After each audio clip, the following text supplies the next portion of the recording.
So you want to play the most overtuned unit in the game, and when you 3-star them, it's basically a first. Well, I got the comp for you, because I, Exterior will cheat you, Hecarim Reroll. In this video, we'll cover the strongest items, strongest units, and strongest augments. Our main units we want to itemize is Hecarim, Camille, and Callista. For our Hecarim items, his BIS is having a Bloodthirster. This is mandatory to build. You don't build this, he can't function as a unit. Sterak's Gauge is his bread and butter. If you have this item on him, he'll basically one-shot everything. If you get the augment Unleash the Beast, even better. Then you can play double Sterak's instead of this QSS. QSS is very important too, because it allows him to keep running people down without getting CC'd. But if you have the augment for the Sterak's Gauge, which is Unleash the Beast, it basically gives you a free QSS. So that's why having two would be very powerful if you have that augment. For items you can flex for at least your third item, because I feel like you should always build Bloodthirster and Sterak's almost no matter what on Hecarim, would be to either Edge of Night, a Titans, or a Hogg. And his best artifact item hands down is Prowlers. This item just turns him to a whole different unit. He'll just one-shot everything. And you can never go wrong with Affinity Force because it's pretty good stats for frontline melee units. Camille's not really a secondary carry, she's more like the third carry, but I do like to itemize her because she is your win condition. And her best in slot is to have a Bloodthirster, Sterak's, and Edge of Night. These are like her best items overall, like highest win rates. But you can flex around with like either Titans or Hogg. It doesn't matter what you build, as long as you put items on her is good. Like for example, you can put in the Thieves Clothes on her if you have to. As long as she's itemized, she's just good to go. And then her best artifact items would be Death's Defiance, Infinity Force, and surprisingly, Suspicious Trench Cloak is actually really good on her because you get multiple Camille's on the board that can one-shot everything. For our secondary carry is Callista, and her best in slot, no matter what, always build a Ginsu's Rageblade on her. If you don't, she cannot function as a unit at all. If you don't have this item on her, she does no damage, and she doesn't do anything for the board. So having one Ginsu Rageblade is really important. And then his second item, you can put Last Whisper. And I would say to have two Rageblades is the best because it makes her dish out as much DPS as she can. But you can flex around with at least one Ginsu Rageblade. You can flex around with anti-heal items such as Red Buff or even a Morellicon if you need the anti-heal on the board. Or other bow items such as Giant Slayer, Runan's Hurricane, or even like Pyro Emblem is actually pretty good on Callista too. As long as you have one Rageblade, it's the best. But I would prefer to have two, and then Last Whisper would probably be the best way to play her. And then for artifact items, the best one you can choose from is Fish and Bones and Sniper's Focus. The best emblems we can choose for this comp specifically would be Arcana Crest. It'll just make your board a lot stronger if you have this. Or if not, you can do Multi-Striker. Multi-Striker is kind of flexible because you most of the time you want to play 5, but you can play 7 at level 9, so it actually helps with that. And there's a good trick with Multi-Striker emblem because they introduce Pan.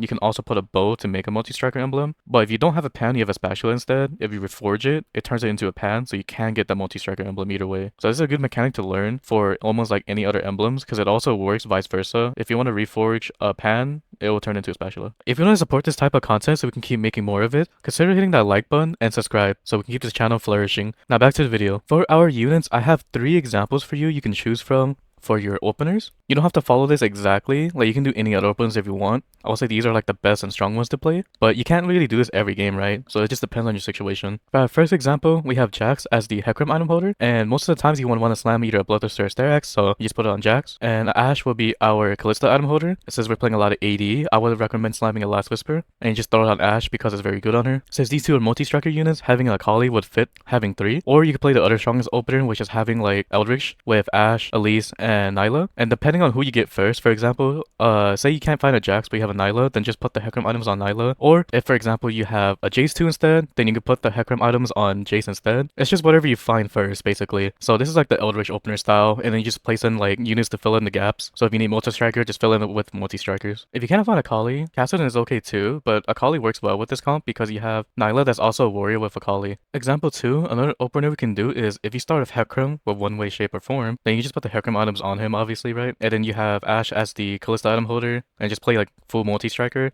with a +1 Bastion. If you can find Shen, that'll be great, so you can start stacking Pyro, but for the most part, you can just put in any random Bastion, just so Hecarim doesn't die as easy. Another example would be having Jace, and he can item hold legit just a Last Whisper and the Bloodthirster and Sterak's, so he can hold basically Callista items, and he can also hold Hecarim items. And since Jace is a portal, you can open up with Portal with Kassadin and Zoe. If not, you can do Galio as well, either one works, as long as you have Portal start, +1 Shapeshifter, so Jace doesn't die as easy. If you have Kassadin, you can just fill it up with multi-strikers, it's fine. These examples are just to like hold off until you can hit level 7. And when you do hit level 7, the board will be generally like this with Hecarim, with his respective items, and then Ashe with Callista items, Kassadin, Jax, Akali, Shen, and Tahm Kench. And the reason why you want to put Tahm Kench at 7 is because we get Arcana for Hecarim. You want to put the Selector on Hecarim so it can give him extra damage, and it can also give him durability, which is damage reduction. And then over time, if you do find them, you can swap Ashe for Callista and just put the items on her. And if you find a Camille early, you can just swap the Kassadin for the Camille. The reason why this is important because Camille is a Chrono with Jax, and Chrono is a very good trait because it heals the rest of the board and gives them AP, which each of these units can use AP for their damage. And then by the time you level up, over time you just add in the Arcana units such as Xerath and Ahri. Essentially your board will look like this, and this would be like the best positioning because Last Whisper on Callista, you put her in the corner and put Hecarim on the corner with Camille also next to Hecarim. So the Last Whisper, whoever she's hitting, she armor breaks, while Hecarim and Camille could hit that person for even more damage. And the good thing about putting Hecarim on the corner side instead of like being where Camille is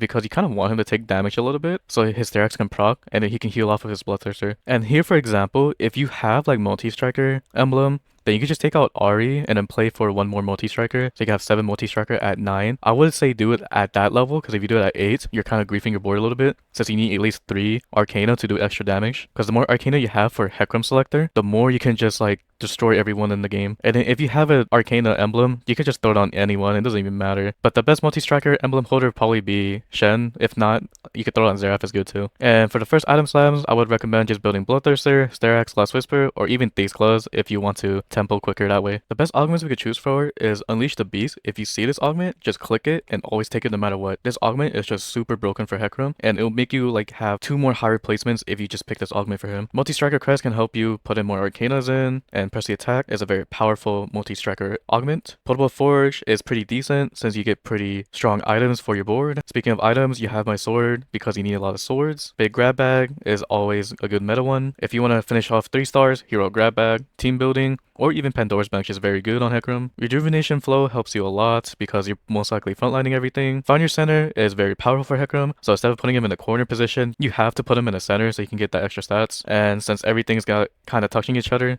Keepers is really good for that because you get extra shields. And you can never go wrong with Arcana Crest, and Arcana Conduit is very powerful for Hecarim. He would just one-shot everything with it. The playstyle you want to do for playing this comp is tempoing. So basically at stage 2-1, you level to 4. At stage 2-3, always make 10 gold. If you don't, you're poor for the rest of the game. If you have more than 14 gold, then I would say to pre-level to 5, which should look something like this, because this allows you to have level 5 shops after you get out from Carousel. But if not, if you didn't do it after Carousel, at stage 2-4, just hit level 5 so you can like keep tempo, meaning save HP, just throw out as much powerful units as you can. At stage 2-6, make 20 gold or 30 gold, always make intervals of 10, so you can be rich later down the line. At stage 3-2, hit level 6, so you can keep tempoing, save HP. At stage 3-7, hit level 7, and roll for Hecarim. If you're like super duper rich for whatever reason, you can do it at stage 3-5 and just roll for Hecarim there. For our gameplay, we are struck with Triforce and Pandora's Bench. Even though Triforce will be good for Hecarim, we don't need it as our first augment because we don't have Hecarim on the board at the moment, so it would be better just to take Pandora's Bench so we can 3-star him later. And for our board, it is kind of messy at the moment, but we started with having a Jax 2, and then just a random backline so we can have some sort of DPS. This is not most likely going to make us win rounds, but we will save HP this way because we leveled to 4 at stage 2-1, so we can kill some units and then just probably stabilize later. As you see here, we're actually putting units on our Pandora's Bench, and when we did it last turn, we got a Kassadin, so now we have 3 multi-striker to play with, and maybe potentially like win rounds this way with multi-striker start. We did lose last turn, but it's okay because instead of losing down to like 95 like this guy did, we saved 1 HP because we leveled and had some sort of DPS on the board. And most of you might be saying, it's just 1 HP, but every HP matters. And as you can see here, instead of making 10 gold already at 2-3, we decided to do it at 2-2 as well, since we have extra gold left over. This will actually help us tempo a lot quicker this way, because the more money you make in intervals of 10, the more we can roll down later. Next round after that, as you see here, we made 20 gold, and I found a 3-cost unit. Because we're playing Pandora's Bench, I put the 3-cost unit into the Pandora's Bench slot, so we can probably potentially hit Hecarim. And because we have a Kassadin on the board, having the 2 costs in there too can help us spike if we had a Kassadin too, so we can save more HP. And we also won last turn too, so we save a lot more HP this way. But always remember, make intervals of 10 gold no matter what, if you can in each round, because you'll be super rich so you can roll for all units. So after Carousel round, we decided to get a sword for Bloodthirster, since our items was Chain Vest, Glove, and Cloak. So we made Bloodthirster with that extra cloak on the side to get sword from Carousel. And at stage 2-5, we hit level 5, so we can have more units on the board to save much HP as we can. We rolled an Akali from our Pandora's Bench, and as you see here, we could potentially make 30 gold if I sell all this. So at the moment we have 21, all this costs 9, we can make 30, but since we're playing with Pandora's Bench, I decided to just put all 3 cost units here so we get a potential Hecarim. For our second augment here, we see Rejuvenation Flow, and this is a really good augment, but we saw Unleash the Beast, so we rolled it, clicked it, because just always click on Unleash the Beast since it's really broken. As you see here, it's stage 3-2, and we decided to level up, and we're rolling down for 3 cost units here, so we could put it in the Pandora's bench, so we could potentially get a Hecarim 2 that way. We're playing really aggressive here with the Pandoras, because we want a power spike as fast as we can, so we're just playing with luck at this point. And as you can see here, we are playing with pairs with the 2 Vhaegars here, so we can hold out to maybe get a level 2 Vhaegar, so we can throw it in the bench to try to get a level 2 Hecarim this way. I would say to not do this if you're playing regular tempo without Pandora's bench. This is just to play super aggressive at level 6, because to roll for Hecarim, it's better to roll him at level 7 than it is at 6, but since we have this augment, we're just abusing it as much as we can. And then I decided to say YOLO for this one. We did potentially roll for a Hecarim here somehow. This is kind of like luck at this point. So we just take the items off of Jax and just put it on Hecarim so we can stabilize this way with 5 multi-strikers. If you're in this predicament like I was, I actually got a Pandora's bench Hecarim, which is kind of bad for me at the moment. And I just used the Magnetic Remover earlier. So it's up to you to either if you want to sell this Hecarim to put the items on him, or you could just wait it out. But you probably lose a lot more HP in the long run. As you see here, I'm starting to bleed a little bit, but it'll be worth it later down the line if we high roll Hecarim 3. Because our items is Chain Vest and a tier, we decided to take a bow so we can make a potential Titans, just so we can stabilize this way. For those of you that don't know, for every creep round, we always get a free Magnetic Remover anyways, so we can put double stacks later and put this Titans on anyone else later down the line. We finally hit our 3rd augment, and we don't really see good options, so we decided to just take Unified Resistance, and as you see here, at stage 4-2, we decided to hit 7, and we're gonna roll down potentially to hit maybe Hecarim 2 here, so we can stabilize with that, since we have another Hecarim 2 on bench. So after rolling down, we were playing the basic board version, which is having the Ashe with the Callista item holder. We have Hecarim, we have Jax, we have Kassadin and Akali for the 5 multi-strikers, and then we have Shen to get Pyro with Akali, and we also have it Shen to play Bastion with Hecarim. And then since we're level 7, we have a +1 unit we can throw in, which is Tahm Kench, and Tahm Kench provides a lot of CC. On top of that, he's also Arcana, so we put our Arcana selector on Hecarim, as you see the symbol underneath his feet. And this Arcana is actually very important because it allows Hecarim to do extra damage, and it allows him to get damage durability, so he can take less damage that way. And as you notice the positioning as well, we have Hecarim in the corner, because we have Last Whisper in the corner as well, so whoever Ashe is hitting, it'll armor break, make Hecarim and Jax do extra damage to them. As you see here, we're trying to roll down for a Hecarim 3, we're also on a 5 streak, and we're also 72 HP, so we want to keep win streaking this, so we decided to roll down and then duplicate for our Hecarim 3, so all the units on bench, because we don't need any more 3 cost units, we want to potentially hit level 9 here from this point, so we're going to be super strong and destroy everything. Later in the game, which is around stage 5-3, we sold our Kassadin for a Camille, and we swapped the items from the Jax that had the Bloodthirster and Styrax into the Camille, and we swapped our Ashe to Callista, and since Last Whisper is very good to break armor for these two, we lined them up like this, and Rageblade is one of her best items, so we have to have a Rageblade on her, and we also need anti-heal on the board, so we put a Morellicon on her, since we couldn't make red buff, it's fine, since our main carries right now is Hecarim and Camille at the moment. The reason why I say Camille is our secondary carry over the Callista right now is because we have Unleashed the Beast, and she also has a Styrax. This also works for both of these two because they both have Styrax. And you also notice too, we also put like double redemption, just leftover items on our other multi-striker units. The reason why we did this instead of stacking it on one person, because the Arcana selector on Hecarim gives you more damage and durability for anyone that's holding an item, we want to spread the items out. And as you see here, we have a +1 like Arcana units. Over time, we're going to try to hit level 9 and finish off the game that way. As you see here within our board, this is like the final round, and instead of getting a Xerath, we got a Nora instead, which is okay because she's AoE, since she's holding Morello and Spear Soldier. We also upgraded our Camille. That's basically destroying everything right now. And I see Hecarim, he's just one-shotting everything. Callista is just doing her best to do damage as much as she can, and we just potentially win the round this way, since our Hecarim is dead, and we have Camille too, since she's a legendary unit, she just one-shots everything for a potential first place.